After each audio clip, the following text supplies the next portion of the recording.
മഴതോറും മുൻപേ സീരിയലിന്റെ latest episode review ആണ് പറയുന്നത്. നെടുമ്പുരക്കൽ തറവാട്ടിലെ അന്തരീക്ഷം ഒരു കൊടുങ്കാറ്റിന് മുൻപുള്ള ശാന്തത പോലെ ഭീതിജനകമായിരുന്നു.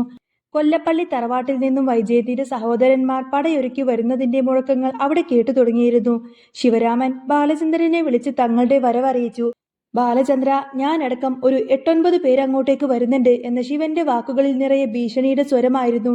എന്നാൽ ബാലചന്ദ്രൻ അത് കേട്ട് കുലുങ്ങിയില്ല. ശിവന്റെ വാക്കുകളിലെ കുത്തും മുനയും ബാലചന്ദ്രന് കൃത്യമായി മനസ്സിലായി.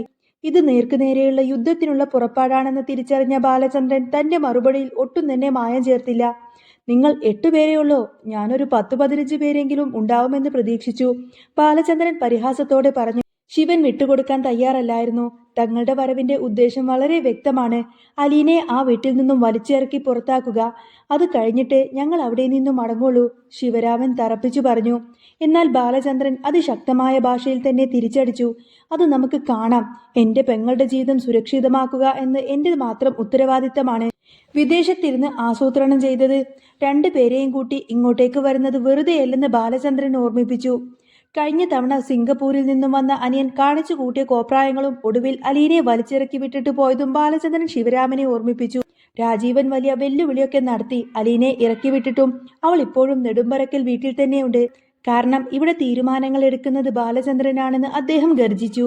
പക്ഷേ ഇത്തവണ കാര്യങ്ങളൊന്നും പഴയതുപോലെയല്ല ശിവരാമൻ മുന്നറിയിപ്പ് നൽകി. ഇത്തവണ ഒരു കുടുംബം മുഴുവനാണ് വരുന്നത്. ബാലചന്ദ്രൻ എല്ലാവരോടും ഉത്തരം പറയേണ്ടി വരും. ഞങ്ങൾ അവിടെ എത്തുമ്പോൾ ബാലചന്ദ്രൻ അവിടെ തന്നെ ഉണ്ടാവണം. എങ്ങോട്ടെങ്കിലും മാറിപ്പോവരുത് എന്ന ശിവരാമന്റെ വെല്ലുവിളിക്ക് ഞാൻ എങ്ങും പോവില്ല, ഇവിടെ തന്നെ കാണും. ആ പെണ്ണിനോട്, വൈജയന്തിയോട് ഒന്ന് കരുതിയിരിക്കാൻ പറഞ്ഞേക്ക് എന്ന താക്കീതാണ് ബാലചന്ദ്രൻ അവർക്ക് നൽകിയത്. പുറമേ ധൈര്യം കാണിക്കുന്നുണ്ട് എങ്കിലും ഉള്ളിന്റെ ഉള്ളിൽ ബാലചന്ദ്രനും വലിയൊരു ഭയമുണ്ട്.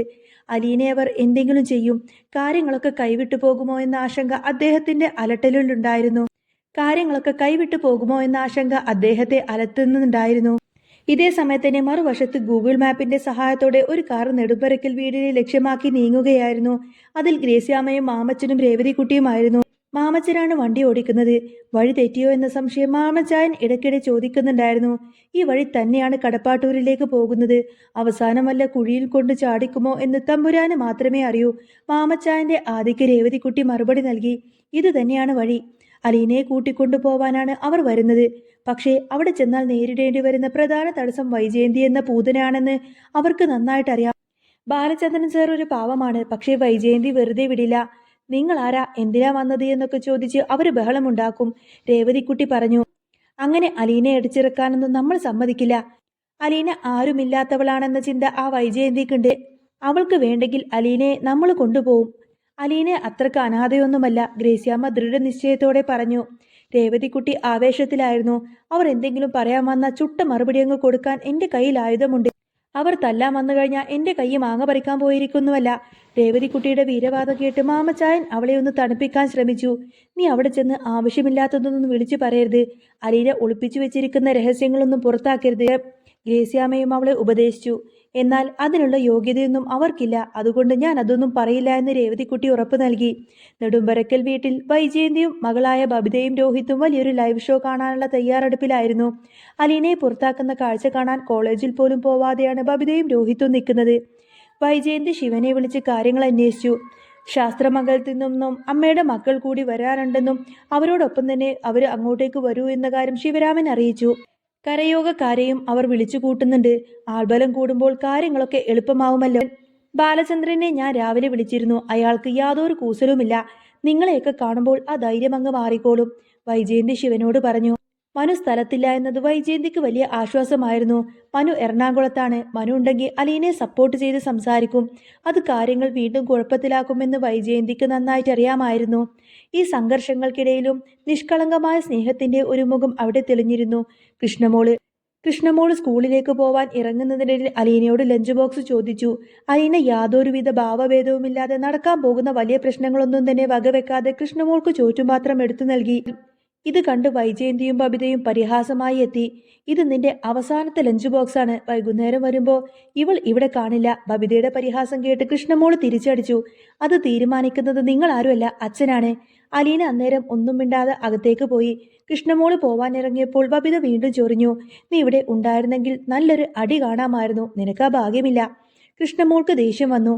അമ്മക്ക് ഇതിന്റെയൊക്കെ അവസാനം എന്താകുമെന്ന് വല്ല ബോധ്യമുണ്ടോ? രാജീവ് അമ്മാവൻ വന്ന് ഉണ്ടാക്കിയ പ്രശ്നങ്ങൾ പോരാഞ്ഞിട്ടാണോ ഇനി വേറെ ആൾക്കാരെയും കൂടി ഇങ്ങോട്ടേക്ക് കൂട്ടി വരുന്നത്? അച്ഛൻ എന്തെങ്കിലും സംഭവിച്ചാൽ പിന്നെ ഞാൻ നോക്കിക്കോളാം. കൃഷ്ണമോള് താക്കീതുപോലെ നൽകി.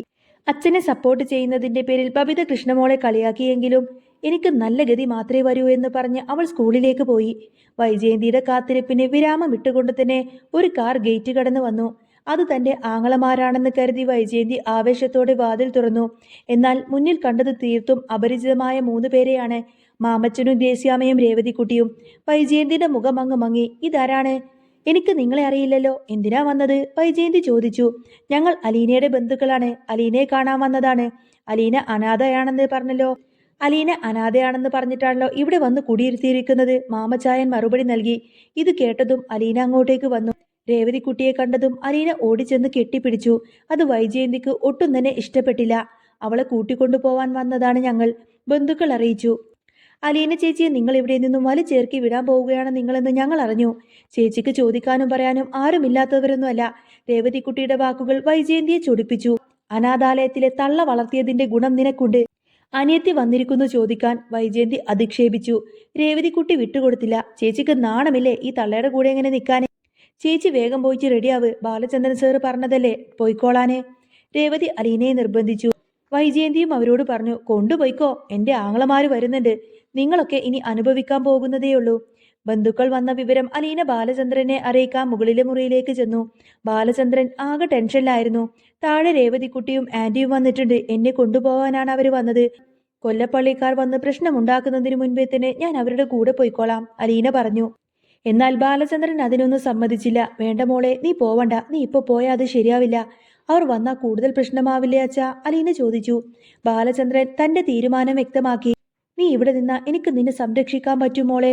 നീ അവരുടെ കൂടെ അങ്ങോട്ടേക്ക് പോയി കഴിഞ്ഞാൽ അവളുടെ ആങ്ങളമാരെല്ലാം തന്നെ നിന്നെ തേടി അങ്ങോട്ടേക്ക് വരും, ഭീഷണിപ്പെടുത്തും. നിന്നെ ഇങ്ങോട്ടേക്ക് വരാൻ പിന്നെ അനുവദിക്കില്ല. അത് ഞാൻ സമ്മതിക്കില്ല. ബാലചന്ദ്രന്റെ ഉള്ളിലെ ഭയം പുറത്തു വന്നു. താൻ സംരക്ഷണം ഒരുക്കാതെ അലീനയെ പുറത്തു വിട്ടുകഴിഞ്ഞാൽ വൈജയന്തിയുടെ വീട്ടുകാർ അവളെ ഉപദ്രവിക്കുമെന്ന കാര്യം ബാലചന്ദ്രന് ഉറപ്പായിരുന്നു. അലീന കേണപേക്ഷിച്ചു. ഞാൻ പോയിട്ട് വന്നോളാം, പ്രശ്നങ്ങളൊക്കെ ഒന്ന് ഒതുങ്ങിയിട്ട് വരാം. പക്ഷേ ബാലചന്ദ്രൻ അതിനൊന്നും വഴങ്ങിയില്ല. അവർ തന്നെ തിരിച്ചു വരാൻ സമ്മതിക്കില്ല അലീന, നീ പോവണ്ട. ഒടുവിൽ ബാലചന്ദ്രൻ ഒരു ഉപാധി വെച്ചു. നീ പോവണമെങ്കിൽ കൊല്ലപ്പള്ളിക്കാർ വരുമ്പോഴേക്കും നീയും വൈജയന്തിയും തമ്മിലുള്ള ബന്ധം എനിക്ക് തുറന്നു പറയേണ്ടി വരും. അവർ നിന്നെയും എന്നെയും ചതിച്ച കഥകൾ ഞാൻ അങ്ങ് വിളിച്ചു പറയും. അത് കേട്ടതോടുകൂടെ തന്നെ അലീന ഒന്ന് ഭയന്നു. ആ രഹസ്യം പുറത്തു വരാനൊന്നും അവൾ ആഗ്രഹിച്ചിരുന്നില്ല. വേണ്ടച്ച, അത് വേണ്ട, അലീന കരഞ്ഞുകൊണ്ട് പറഞ്ഞു. ഗത്യന്തരമില്ലാതെ അലീന നേരെ താഴേക്ക് വന്നു.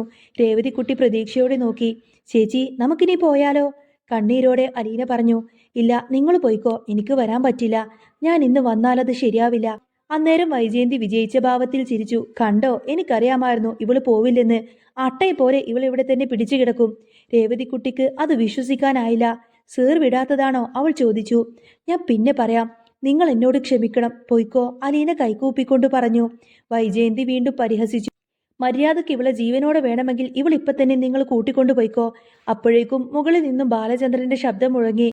അവളുടെ സൂക്കേട് വേറെയാണെന്ന് നീ പറഞ്ഞല്ലോ വൈജയന്തി. ആ സൂക്കേട് ഏതായാലും അവൾക്കില്ല, നിനക്കാണ്. ഇവിടെ നിന്നും ഇറക്കി വിടേണ്ടത് അവളെയല്ല, നിന്നെയാണ്. അത് കേട്ട ഉടനെ തന്നെ വൈജയന്തി ഒന്ന് ഞെട്ടി. ബാലചന്ദ്രൻ മാമച്ചായനോടും ഗ്രേസിയാമ്മയോടും പറഞ്ഞു. ഇപ്പൊ സംസാരിക്കാൻ പറ്റിയ സമയമല്ല. അലീന ഇപ്പൊ ഏതായാലും നിങ്ങളുടെ കൂടെ വരില്ല. നിങ്ങൾ പൊയ്ക്കോളൂ, ഇവിടെ വെറുതെ പ്രശ്നമുണ്ടാക്കണ്ട. നിസ്സഹായയായി അലീന അവരോട് പോവാൻ പറഞ്ഞു. എനിക്ക് നിങ്ങളുടെ കൂടെ വരണമെന്നുണ്ടായിരുന്നു. പക്ഷേ സാറിനെ ഇവിടെ ഒറ്റക്കാക്കിയിട്ട് നിങ്ങളുടെ കൂടെ വരാനൊന്നും എനിക്ക് പറ്റില്ല. ഇവിടെ കുറേയധികം പ്രശ്നങ്ങളൊക്കെ നടക്കാൻ പോവാണ്. അങ്ങനെ അലീന പറഞ്ഞതനുസരിച്ച് മാമച്ചായനും ഗ്രേസിയാമ്മയും രേവതിക്കുട്ടിയും മനസ്സില്ലാ മനസ്സോടുകൂടെ തന്നെ വണ്ടിയിൽ കയറി. അലീന അവരെ യാത്രയാക്കി. വരാനിരിക്കുന്ന വലിയൊരു കൊടുങ്കാറ്റിനെ നേരിടാൻ വേണ്ടി നെടുമ്പരക്കൽ വീട്ടിന്റെ ഉമ്മർത്ത് തനിയെ നിന്നു. അപ്പോഴേക്കും കൊല്ലപ്പള്ളിക്കാരുടെ വാഹനവ്യൂഹം അങ്ങോട്ടേക്ക് പാഞ്ഞെത്തിയിരുന്നു. വൈജയന്തിയുടെ ആങ്ങളമാരടക്കം ഒരുപാട് ആൾക്കാർ അങ്ങോട്ടേക്ക് വരുന്നതും കണ്ടുകൊണ്ട് തന്നെ ആകെ പേടിച്ചു വിറച്ച് നിൽക്കുന്ന അലീനയെ കാണിച്ചുകൊണ്ടാണ് എപ്പിസോഡ് പൂർണ്ണമാവുന്നത്. ഇനി വരാൻ പോകുന്ന നല്ല സൂപ്പർ ത്രില്ലിംഗ് എപ്പിസോഡൊക്കെ തന്നെയാണ്. അപ്പോൾ കേൾക്കാൻ താല്പര്യമുണ്ടെങ്കിൽ നമ്മുടെ ചാനൽ ഒന്ന് സബ്സ്ക്രൈബ് ചെയ്ത് സപ്പോർട്ട് ചെയ്യണേ കേട്ടോ.